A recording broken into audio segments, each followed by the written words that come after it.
legal intern into legal world. Introduction. What is social media? The term social in regards to media suggests that platforms are user oriented and becomes a place for communal activity. It becomes technology, communications, and social interactions and offers a platform to exchange ideas through written words, images, moving visuals, and musical compositions.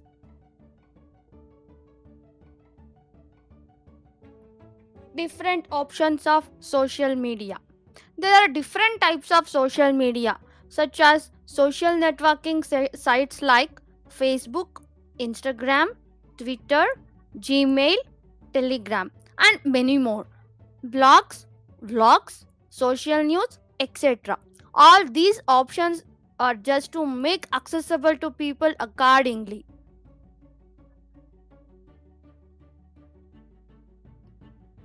Law relating to social media. There are three categories.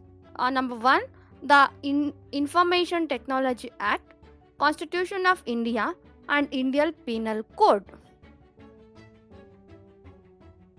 Under the Information Technology Act, we come across Section 66, Clause A. According to this section, if any person who sends a message by any means of communication device in any information that is offensive and if specially created to annoy, spread spread hatred, criminal intimidation shall be punished with imprisonment which may extend to a term of 3 years and fine. And one more section under this, section 69 clause A.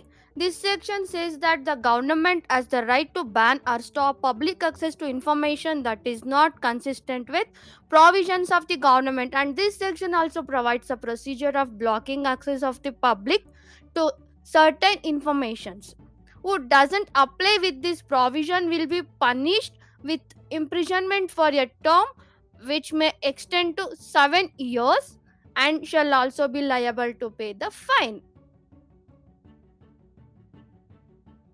And second one is Constitution of India. The Constitution of India provides certain basic rights of citizens to India. These rights protects their basic life interest, and if it is violated, remedy is provided to them. Under Article 19 of the Indian Constitution talks about right to freedom. There is no specific mention of freedom of press or media, but it flows through Article 19 Clause A, which is the right to freedom of speech and expression. Dr. Ambedkar quoted, "Freedom of press is essential for political liberty." I will repeat it again. Dr. Ambedkar quoted, "Freedom of press is essential for political liberty."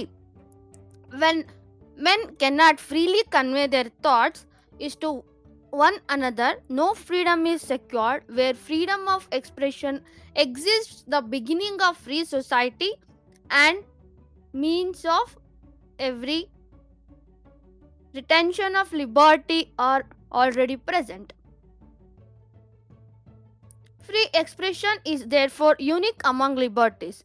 There is no specific clause for freedom of the press, but liberty of the press is included in the freedom of speech and expression.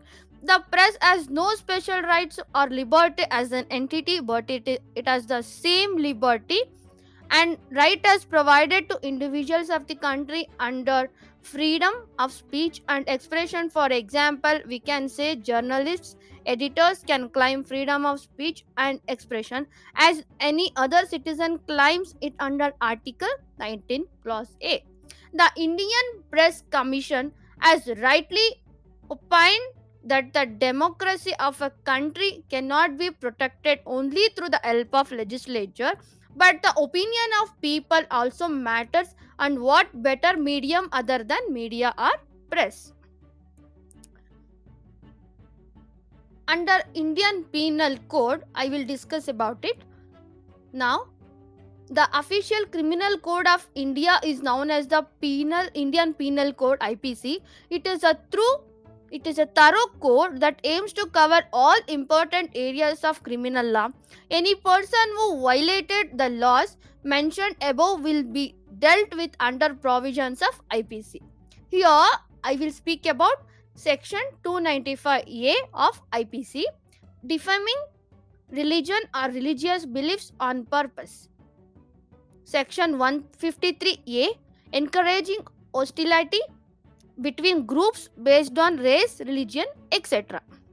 Under Section 499 deals with defamation. According to this, anybody who makes a defamatory comment in writing or verbally with the goal to destroy someone's reputation faces legal consequences. Section 499 and 500 of the law are the primary safeguards against social media abuse. Under Section 505, it deals with statements that incite public annoyance. Section 509, disrespecting women's modesty. Section 124A deals with sedition, which means that a criminal act that encourages opposition that has potential to bring down the government. There is a landmark judgment under this concept, Shreya Singhal versus Union of India. Case explanation. In this case, Section 66 Clause A and 69 Clause A of the Information Technology Act were challenging starting, that is violating Article 19 Clause 1 Subclause A and Article 14 of the Indian Constitution. The court stated that there is no intelligent differentia, that is, difference capable of being understood. There is no difference between the other mediums and the internet to carry out any information. The Supreme Court opined in this landmark judgment that is Section 66 Clause A of the IT Act should be struck down, as it is violated freedom of speech and expressions under 19 Clause 1 and Subclause A of the Constitution, and it was not saved by under any article 19 Clause 2, which imposes reasonable restriction. Supreme Court says that Section 66 Clause A is open-ended, undefined, and constitutionally vague with the words used in the statute. This section invades the right to free speech, the right to dissent, the right to know.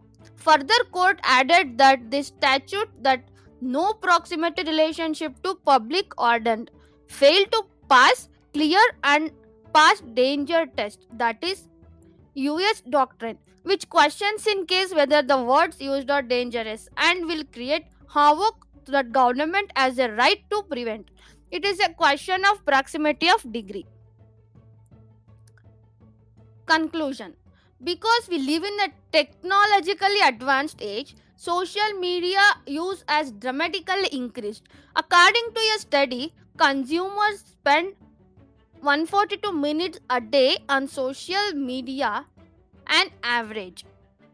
With the rise of social media, it is essential to establish specialized legislative framework to control it. It protects users from abuse and prevent cyberbullying. Finally, we might add that social media is both blessing and a curse. Thank you.